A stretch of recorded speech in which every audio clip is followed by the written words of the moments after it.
Sir, பண்பாடு வளர்கிறது என்று பேசுவதற்காக மிக சிறந்த பேச்சாளர் அருமை தம்பி விக்னேஷ்குமார் அவர்களை உங்கள் பலத்த கைத்தட்டலோடு அழைத்து வந்தது. 7 நிமிடம் பேசி சிறப்பிப்பார் என்பதை முன்னணியாகவே சொல்லிவிடுவோம். தமிழுக்கு முதல் வணக்கம், பாரத தாய்க்கு பணிவான வணக்கம், அவையோருக்கும் சபையோருக்கும்.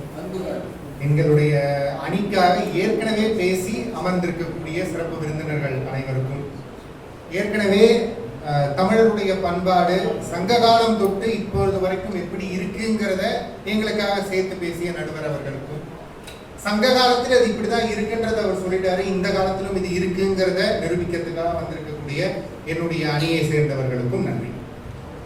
எனக்கு கிட்டத்தட்ட ஒரு மாத காலத்திற்கு முன்பாக ஒரு அழைப்பு வருது.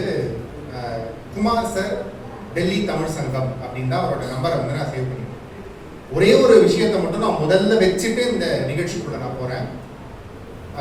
உலகத்திலேயே ஒரு மொழிக்கான 1000க்கும் மேற்பட்ட தமிழ் சங்கங்கள் இருக்குன்னா அது தமிழ் மொழிக்கு தான்.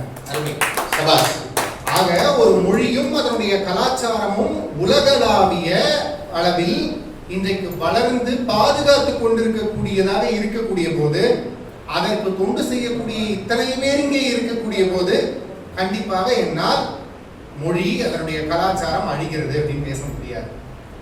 துண்டு சீட்டு ஒன்று எடுத்துக்கிறேன். சீட்டு ஒன்றும் தப்பு இல்லை, சீட்டு வச்சு படித்தோம் அப்படின்னா தமிழ்நாட்டில் சிஎம்மாக கூட ஆகலாம். ஸோ அதனால அதை பார்த்து பேசுறதுல கொஞ்சம் இதுவாக இருக்கும். சமீப காலத்தில் இது அரசியல் அல்ல, சமீப காலங்களில் என்னுடைய மனதை கவர்ந்த ஒரு சுற்றுலா அப்படின்னு நான் சொல்லணும்னு நினைக்கிறேன்னா, மதுரைக்கு வேறு சில காரணங்களால சென்றதன் காரணமாக அங்க எங்கெங்கெல்லாம் போனோம் நண்பர்களோட வந்து இங்க ஒரு லிஸ்ட் வச்சிருக்கோம் இல்லையா, அதுக்கு போனப்ப நாங்க அங்க போன ஒரு மிகச்சிறந்த இடம் கீழடி அருங்காட்சியகம். ஒரு தமிழருடைய இத்தனை 1000 ஆண்டு காலங்களுக்கு முன்பாக இருந்த பண்பாடு, நாகரிகம், கலாச்சாரம் இவ்வளவு வளர்ந்துள்ளதுங்கிறத ஒரு மிகச்சிறந்த முறையில காட்டப்பட்டிருக்கிறது. ஒரு சுற்றுலா தலமாக மாறி அதற்கு வெளிநாட்டவர்கள் எல்லாம் வந்துட்டு இருக்காங்கன்னா, தமிழருடைய பண்பாடு இன்னைக்கு இந்த அளவுல இருக்குன்னு போது, நடுவர் அவர்களே, நான் இங்க வந்து பேசும்போது ஒரு விஷயத்துல மட்டும் தெளிவா இருந்தேன். என்னால் முடிந்த அளவுக்கு தரவுகளை இங்க வைக்கணும். ஏன்னா ஏற்கனவே பேசும்போது சொன்னாங்க வளர்கிறது பேசுறது வந்து கடினம். இப்ப வளர்கிறது அப்படின்னு பேசும்போது நான் வந்து வளர்ந்து அவங்க பண்ணாங்க இவங்க பண்ணாங்கன்னு சொல்லிடக்கூடாதுங்கிறதுக்காக உலக அளவில் இந்தியாவிற்கு வரக்கூடிய வெளிநாட்டு சுற்றுலா பயணிகளுடைய வளர்கிறது என்று பேசுவது மட்டும் கடினம் அல்ல, வளர்வதே கடினம். ஏன்னா அந்த சமுதாயத்தினுடைய நிலை வந்து அப்படி இருக்குங்கிறதுக்கு அங்கங்க ஒளிஞ்சு இருக்கும் இல்லையா ஒரு சில விஷயங்கள், அந்த ஒரு சில விஷயங்களை காட்டணும். இந்தியாவிற்கு வரக்கூடிய வெளிநாட்டு சுற்றுலா பயணிகள்ல 2ஆம் இடத்தில் இருக்கக்கூடிய மாநிலம் எதுன்னு தெரியுமா உங்களுக்கு? தமிழகம் தான். முதல் இடத்துல இருக்கக்கூடியது உத்தரப்பிரதேசம். டெல்லியின் காரணமாக ஆக்ராவுக்கு வர்றதுக்காக வராங்க அப்படின்னாலும், ஒற்றை தாஜ்மஹால் அப்படிங்கிற விஷயத்துக்காக ஒரு மாநிலத்திற்கு முதல் இடம் கிடைக்க பெறும் பொழுது, ஒட்டுமொத்தமாக தமிழகத்தில் இருக்கக்கூடிய இத்தனை கலாச்சார பண்பாட்டு மையங்களுக்காகவும் கோவில்களுக்காகவும் வளாகங்களுக்காகவும் தான் வந்து இந்திய அளவில் ஒரு மாநிலம் 2ஆம் இடத்துல இருக்குன்னு போது, தமிழ்நாட்டினுடைய பண்பாடு தான் வளர்ந்துட்டு இருக்குங்கிறதுல எந்த ஒரு சந்தேகமாகவும் எங்களுக்கு ஐயா. நான் என்னுடைய பூர்வீகம் அப்படிங்கிறது காஞ்சிபுரம். காஞ்சிபுரத்திலிருந்து வந்த ஒருவனாக இருந்து விட்டு என்னால பட்டுப்புடவை பத்தி பேசாம இருக்க முடியும்.